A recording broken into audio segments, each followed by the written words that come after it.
Welcome, Emi Ferguson, to Peninsula Symphony All-Stars at Home. It's great to see you. How are you? I am great, and I'm so excited to be here with you, Mitch. Thank you for having me. Well, it's a great pleasure to see you again. We had such a great time when you were soloist with Peninsula Symphony, and some bits of what we did then carry over to what I think we're going to have fun with this afternoon, or this evening, depending on when this actually hits the airwaves. Uh, but you were a multifaceted artist when you came to perform with us, playing music that you wrote. You're a composer, you're a flutist, you're a singer, you're a classical artist, you're a Baroque artist, you are a pop artist. Emi Ferguson has so many different facets. She is the Renaissance woman of music in the 21st century. And that's really an exciting thing. And we'll explore some of that today. So tell us where you are and what the last few months have been like. Well, I'm in New York City right now, which is where I live normally. I've been splitting my time this year between New York City and spending some time with my parents who live in very rural New Hampshire. So, getting my dose of nature and the outside, and they have lots of dogs, which are great company right now, given that I can't see anyone. So Yeah. it's nice to have some friends, even if they're not the type that you always have. Well, anything that reduces our isolation and gives us some sense of companionship is very welcome in this era. So, what we're going to do on this program is explore some of the breadth and depth of what the flute has to offer and what it has had to offer for half a millennium. We should start with your playing something. And I gather that the idea is we'll go back to the very early origins of what we now think of as a flute. I mean, there were flute type instruments throughout human history, but in the Western tradition, what eventually evolved into the Baroque flute, and taking us back to the 16 and 1700s, is, I think, the instrument that you're going to show us now. Tell us a little bit about the instrument and what you're going to play.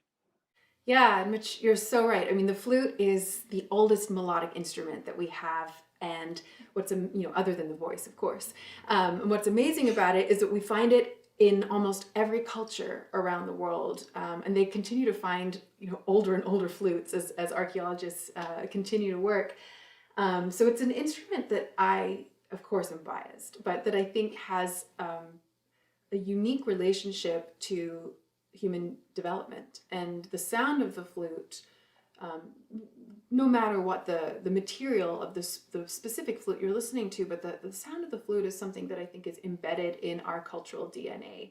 No matter where you are from in the world. So for me, it's like a real honor and privilege to get to play an instrument that has so much lineage with our own human history. And we are going to skip over thousands and thousands of years and start in the 1680s, when we're going to focus in on Paris, actually in Versailles, which is where this instrument was really redeveloped. And this is in the court of Louis XIV.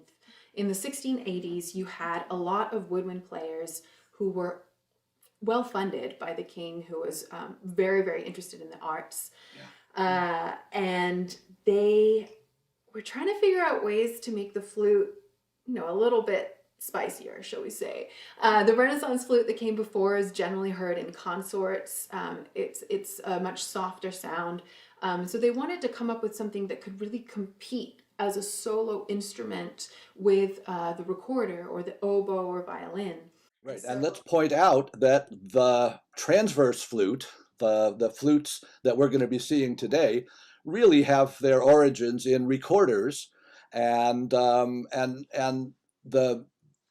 physics of the instrument is a little different, but it comes out of the same thread. of course, and I am gonna challenge you there. I think that the transverse flute came before the recorder, because if you're going back in human history and you're walking around, you see a stick with holes.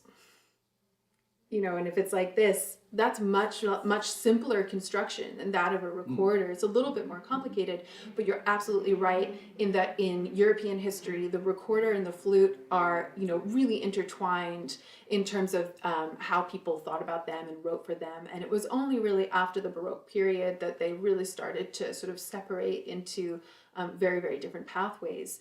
And I love the recorder. I started out on the recorder, and it is a hard instrument to master. I will tell you that. So I have so much admiration for my recorder playing colleagues. But the big difference about this is that, we actually blow over the hole, like when you blow over a bottle, versus a recorder where you blow into it. And the big change that you have when that occurs is that you have the ability to play a very large range of dynamics. So you can play the quietest notes and also, more robust, strong notes. And this was something that charmed the court of Louis XIV. And everybody became obsessed with this instrument because it did have the ability to play those really quiet quiets and the loud louds. So I thought I'd play a piece for you from the court of Louis XIV. And this is a piece that I fell in love with as a student. It's part of a category of music called air de cour, which just translates to, music or of the court or airs of the court. And these songs were written usually for voice with a lute or a guitar accompaniment, but they were often played either with the flute doubling the voice or just with flute and accompaniment as well. And they are so beautiful. And as I said, I fell in love with them. I actually wrote an entire album where I took these songs from the court of Louis XIV and reimagined them as 21st century pop songs. But I'll play for you today sort of something that's a little bit more of the original. And if you're curious, you can go check out my crazy version of it on my album Amour Cruel. But this is cruel. Yeah, exactly. But this is going to be the stripped down, unplugged version, shall we say. And it's called Pourquoi du Rossignol, which translates to Why Sweet Nightingale. And the rest of the poem goes, why, sweet nightingale, do you wake me before the dawn? Is it because my love has arrived? Or will you disappoint me? Basically. So it's a lament, but it's a hopeful lament. So the composer Debussy puts it in major. But the cool thing about this, that we'll come back to sort of at the end of today, is that it is a song that is composed over a ground bass. So our bass line, if I were to play it with another person, would just cycle over and over and over again. And the bass line would sound like this.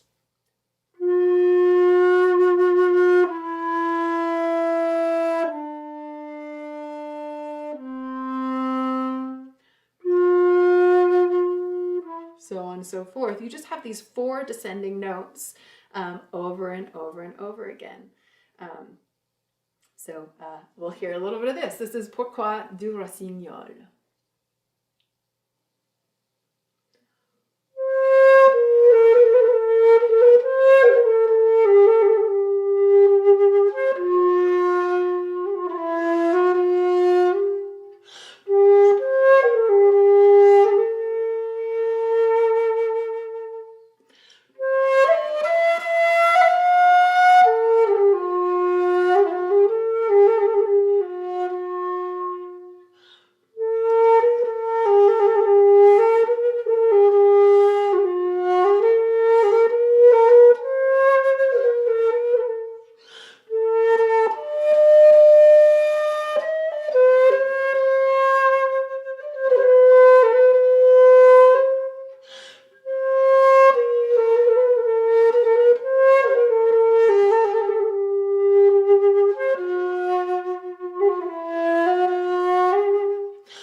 just beautiful. It's quite haunting. It really is. And the sound of that flute does give it that woody, airy, very spiritual quality. So if we move up to Bach, where by which time the flute is really a more modern idea of the flute is really well incorporated into Western classical music.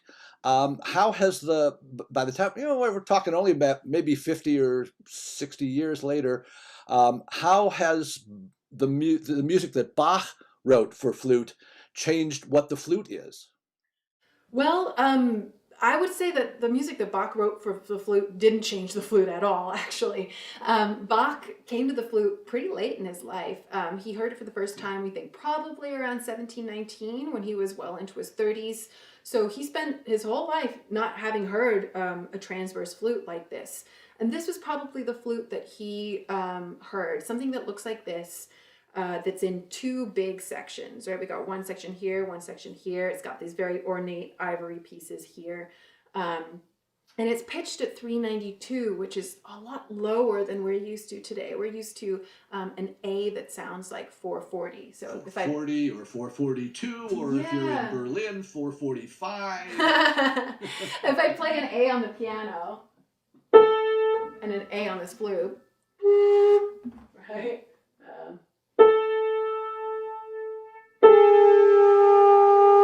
I mean, it's a whole step apart. It's quite dramatic for our ears today. But this is probably what Bach would have heard, and he heard it because he was able to hear this virtuoso, whose last name is Bouffardin. He was this very, very famous flute player who was from France and spent a lot of time traveling around, sort of evangelizing the instrument, essentially.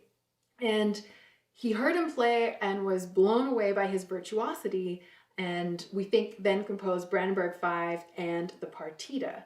And of course, the partita sounds, the beginning of it, and I'll play a little bit later, sounds like this.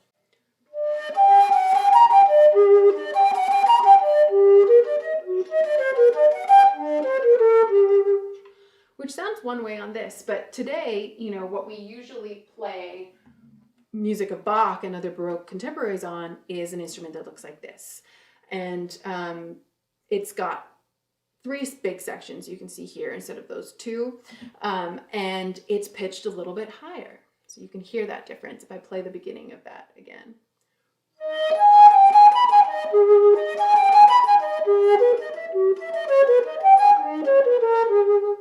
So this is at 415, so it's a little bit higher. And after hearing Bouffardin, Bach continued to write for the flute for the rest of his career, which is actually something quite remarkable because he wasn't writing a lot of solo secular music for other instruments, and he just continued to write for the flute. We don't really know why. And so we have these incredible sonatas from his entire career. And I thought I'd share with you a slow movement of one of them that has had contested authorship for a long time. People looked at it and they said, I don't know about this piece. It seems as if it's not quite up to snuff for what Bach is usually writing. So, but the flute line sounds like Bach, but the accompaniment line, or what we call the continuo line, it doesn't really seem like Bach. And the manuscript, if I remember correctly, looks like it's his son, Carl Philipp Emanuel Bach's script, his music notation. Yeah, absolutely. So it's this really cool kind of partnership where you get to see the elder Bach, J.S., teaching his younger son, his oldest son, but his son, how to write a continuo line to go with obligato melody. So I thought I would share with you my solo version of the third movement of this sonata, and then share video of a live performance with a full-blown 6-piece continuo band, so you can kind of hear the differences that we get when we start to add other instruments and other colors to the same piece of music. So this will be the Adagio from the C major sonata that J.S. Bach and C.P.E. Bach wrote. Emi Ferguson.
Gorgeous. Thank you. And now for the party version of that. This is with a continuing group called Ruckus, who I collaborated with on an album called Fly the Coop. And you can actually hear this arrangement on that album. So here we go.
Terrific. So there's that, and you can kind of really hear how the piece changes entirely when you start to add, two theorbos, harpsichord, double bass, cello, and bassoon. So it's really fun to get to augment these pieces in that way. And you use the kind of Baroque flute, I assume, that you are holding now with the Handel and Haydn Society and some of the extensive early music performing that you do. I do, yeah, and actually, it's always fun to get to come out to the Bay Area, and often when I'm out there, when I'm not joining you guys, I'm working with early music ensembles in the area, And that was a big bummer this summer, having to miss out on the Berkeley Early Music Festival. That I was so excited to get to perform Bach's triple concerto for flute, violin, and harpsichord. That everything got canceled. So, It sure but that would did. be on this. Yeah, that would be on this instrument. Or when we start to get to the classical period, you start to add keys. It's like one bit at a time, until you get to the Industrial Revolution and the mid 1800s, and then all bets are off. Right, exactly. But for right now, we're going to move to a piece of music that brings us into the 20th century, 21st century, actually, but uses that instrument. So this is an interesting application of your multifaceted interests. Talk about John Williams and Memoirs of a Geisha. Yeah, the next piece is a snippet from the film score for Memoirs of a Geisha that John Williams wrote. And it's something that I was, I loved it. And when I heard it and saw the music, I felt like I could try and recreate some of the sounds that he was going for on this instrument really well. And of course, he's writing for Japanese flutes. I don't play Japanese flutes, maybe one day. But I trying to emulate some of the sounds that you get on those absolutely beautiful Japanese flutes that he had in mind with this instrument. And it's really fun to get to apply these, what we call extended techniques, sort of new, different ways that you would approach, a Western flute on a Baroque flute. So this is it's called the handkerchief scene, and it's from the very end of the movie. And it's one of my favorite things to do on this. So Very poignant scene in the movie. yeah, yeah, it's beautiful. So And I very always love evocative it. music. Yeah. Here we go. All right.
Beautiful. And it is true that using unconventional techniques really does replicate something very much with the sound and the mood of the Japanese flutes and the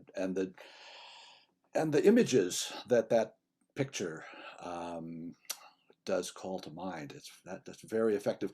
And speaking of using different techniques of sound production, maybe takes us to the next topic, which is skipping over Mozart and skipping over Kuhlau and skipping over Reinecke um, to modern times where the flute has all of the technology that is available to us in the 21st century. You're exploring, and composers are exploring, completely different and new techniques to produce sounds that are just ear opening and really interesting. So I know you've been working with Michael Hirsch, and shall we skip ahead to some of that? Tell us a Yeah. little bit about that and what the flute looks like that you're playing this on and what the techniques are. Of course, and as you said, it is jumping forward quite a lot. When we take a look at these two instruments, they don't even look like they're related. Of course, we've transitioned to completely different material that it's made from, and rather than just having one key down here, which you could hear a lot of clicking because it's so dry here that my pad just fell off. It's not supposed to make all those clicks, but we go with it. But here we've got all these different keys that allow for incredible ability to play chromatically and to move between notes in a very facile way that this instrument doesn't quite get. This instrument has incredible color. Every single note has its own shade and beauty, whereas this instrument is designed to be even throughout the entire range of the instrument. But as you said, a lot of composers are sort of experimenting and writing these days for the parts of the instrument that aren't even. They're trying to find those sort of inequalities within the instrument and bring them out and write for those really special colors. And so that's certainly what Michael did in the piece that I'm about to show you guys a little sample of. And he's an amazing composer. If you haven't heard his works, I highly suggest going and checking them out. There's a lot on YouTube, a lot on streaming platforms, and he hasn't written any works for the flute until this year. And he's written a lot for piano, a lot for strings, a lot for voice. And so it was a really fun discovery to get to work with him as he sort of got to know this instrument better, and as he asked me to do things that were, some things were new to me, and to push the boundaries of what I, had done beforehand. When did you first encounter the music of Michael Hirsch? It was 2 years ago, actually. I played in a group that was presenting his violin concerto. And now since then, he's written a new 75-minute piece for flute and piano that I'm in the process of working up, which is quite a process, as you can imagine. And this solo piece that's sort of a partner piece to that, but also stands alone in its own right. And his music is incredibly powerful, and that for me it really hits you physically. You can feel the effects of the sound waves, of the notes that he chooses resonating in your body, and that's accentuated, or it's present certainly for me when I'm listening to his music, but it's accentuated for me when I'm playing his music because it's incredibly physical.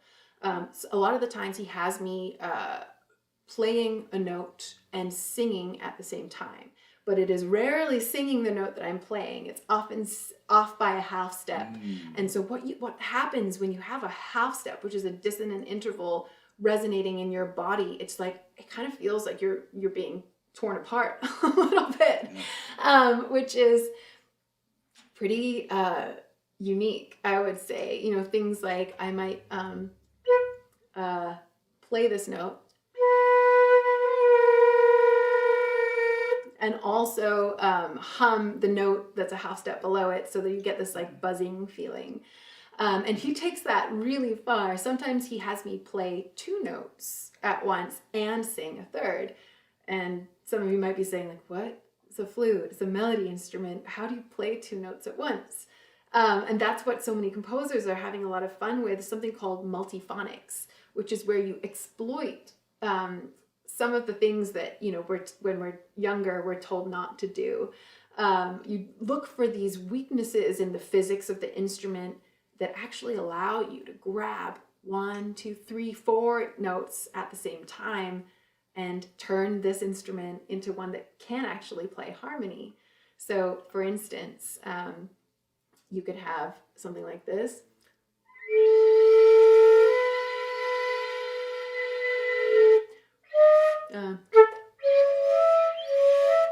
2 notes at once, which is a really interesting sound, and they're often they're not the same flute quality of sound that we hear, you know, when we're playing Reinecke or Mozart. It's this kind of misty quality, which is really evocative and very beautiful. So Michael really exploited that in this piece, in addition to writing some of the hardest technical passages I think that exist in the repertoire. So I'll show you guys a little bit of a video of the premiere of this piece that we did in October for a very tiny audience in a very large art gallery. It was for 15 people who were all, you know, well over 6 feet apart from each other, interspersed amongst these life-size sculptures.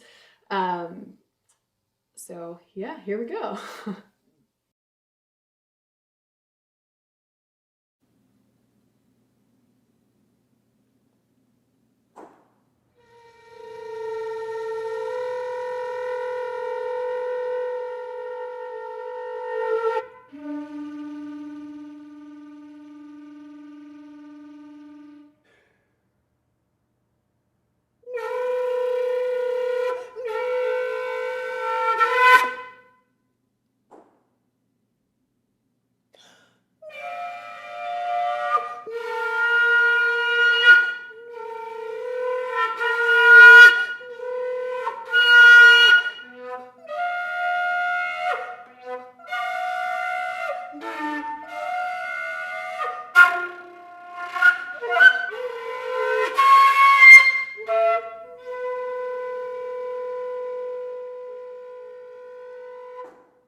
I'll stop it there for now. Wow. That's just the beginning. So you can hear it's like, it's wild and incredibly challenging finger wise, but Yeah. also uses so many different parts of the body.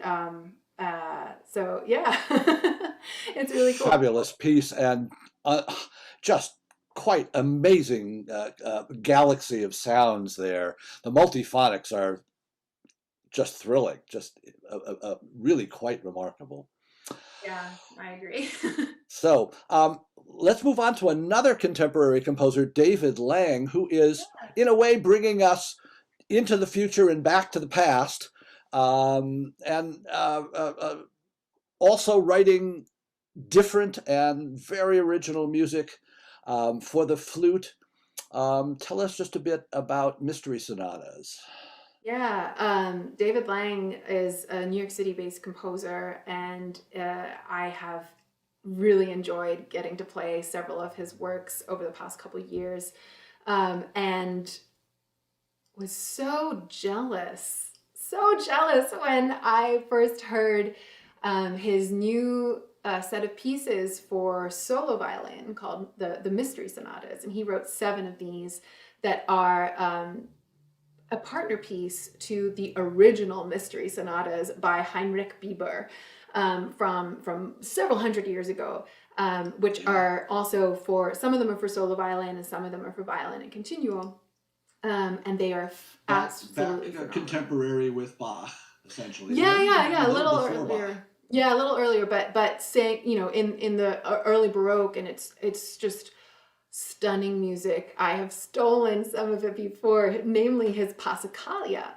The Bieber Passacaglia is, I would say, equally awesome to the Bach Passacaglia. It's just different.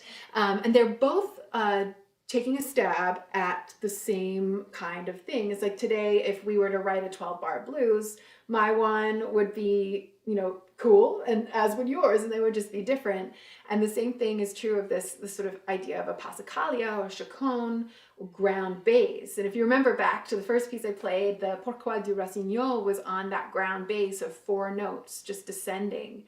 And the same thing is true for uh, for the Bieber Passacaglia, which is just 4 notes descending, and then he spins this beautiful melody line on top of it. And so I thought I would share with you the beginning of that little mashup that I've made of the Bieber Passacaglia that smoothly transitions into the a portion of the last Mystery Sonata of David Lang, which is called Glory.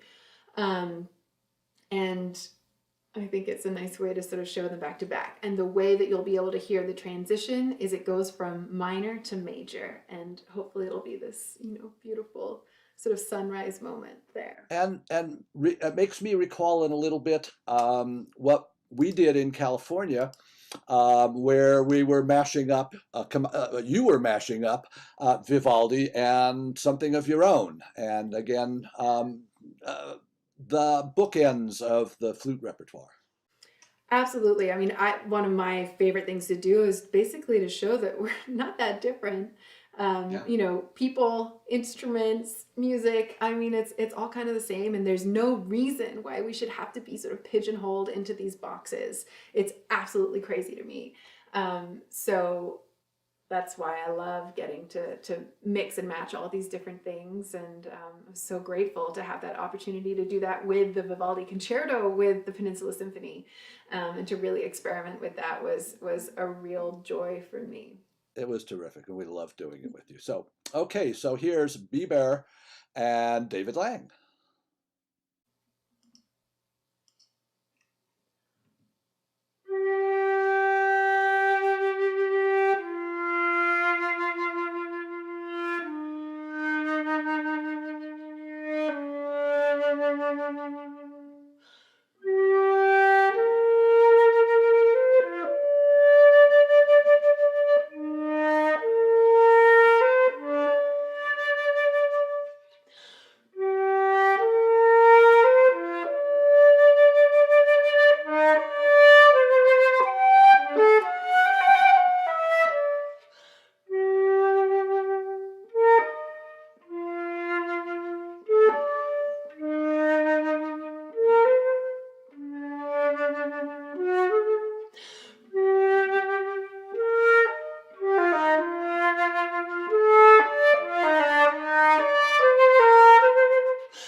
Just beautiful. The arc of the David Lang really carries you through. It just has such a long architecture, and you do feel like you are there at the end, that it has really taken you through the Biber and the Lang and into a real resting place. It's very elegant ending. Yeah, I think so too. So we had kind of wavered about where we were going to go with this program after this. Two possible different directions, and I'm going to leave that up to you.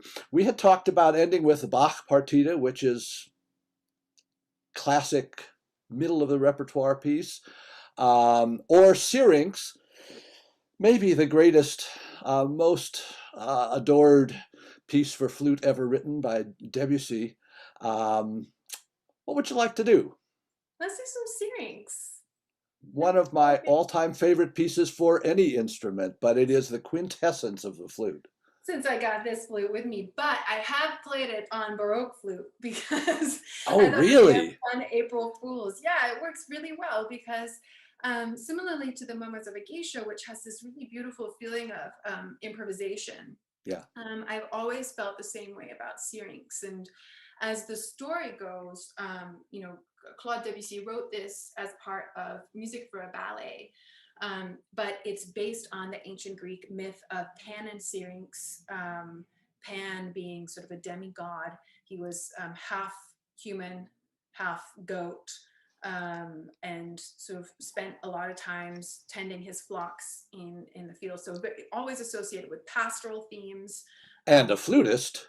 Well, but we're not there. He becomes a flute player because he was notorious womanizer, and he fell in love with a water nymph who lived in the river nearby where he tended his pastures. And her name was Syrinx. And she did not reciprocate his affections at all and pleaded to Zeus to intervene to stop this guy from getting anywhere near her, basically. And Zeus, instead of, I don't know, punishing Pan or doing something about him, instead he punishes her. Pretty normal story in history. Turns her Yeah. into a bed of reeds by the water, so she is no longer mobile. She can't move.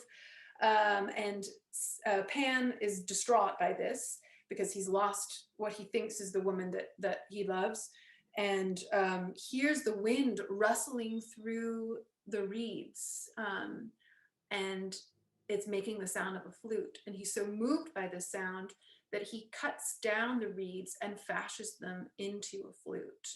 And then thereafter became known as one of the sort of gods of the flute, and often is seen, with a flute in Right. iconography of him.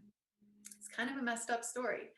And a very interesting to look at from the 21st century Me Too perspective. Yeah, I We will come completely at agree. we will come at this in a very different way now.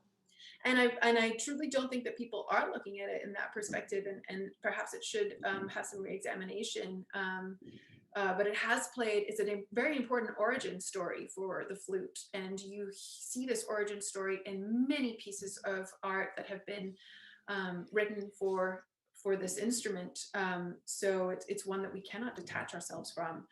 And Claude Debussy's version was written in 1913. This instrument was well known and used at that time, certainly in Paris, where he was sort of writing this particular piece. Same year as The Rite of Spring. Yeah, it was a pretty So intense year, and Pierre yeah, Lumiere. So lots of yeah, stuff. yeah, exactly. But it's gorgeous, and speaking of contemporary music, it is well believed that the original version of this didn't have any bar lines, so it was completely left open to the performer, how to pace things. The version we all use today does have bar lines, which I believe he added in later, but it's why it has that incredible sort of free quality to it. So Syrinx by Claude Debussy, sort of the one of the most important pieces of our 20th century for the flute. You bet. Emi Ferguson.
Fabulous playing.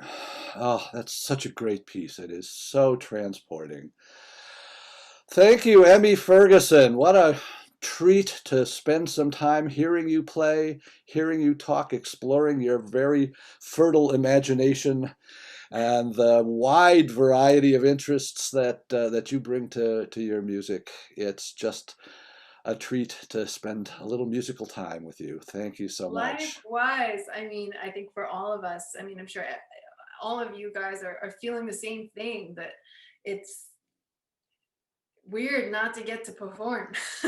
Yeah, And this yeah. is sort of the closest that we're coming to it these days. And it's just such a great reminder of how amazing it's going to feel when we're all able to share the music that we love and care about so much with people in person, because there is nothing like that in the world. And I'm already like getting a high from doing this with you just now. And I can't wait for that when that happens. It will happen in 2021. Thank Mhm. goodness we are on the brink of getting back to sharing music in the most real sense with each other, and most importantly, live with an audience. That is where music really lives. So here's to that. Here's to a 2021 in which we see each other musically and share it with our audience. And thank you to our audience for participating today. Thank you, Emi Ferguson. Look forward to seeing you again soon in real time. No. Oh, I can't wait. Thank you guys so You much bet. for having me. Take care. Bye. Want more content like this from Peninsula Symphony? Be sure to subscribe to our YouTube channel by clicking the red subscribe button below and tap the alarm bell icon to get notified whenever a new video is uploaded. Thanks for watching.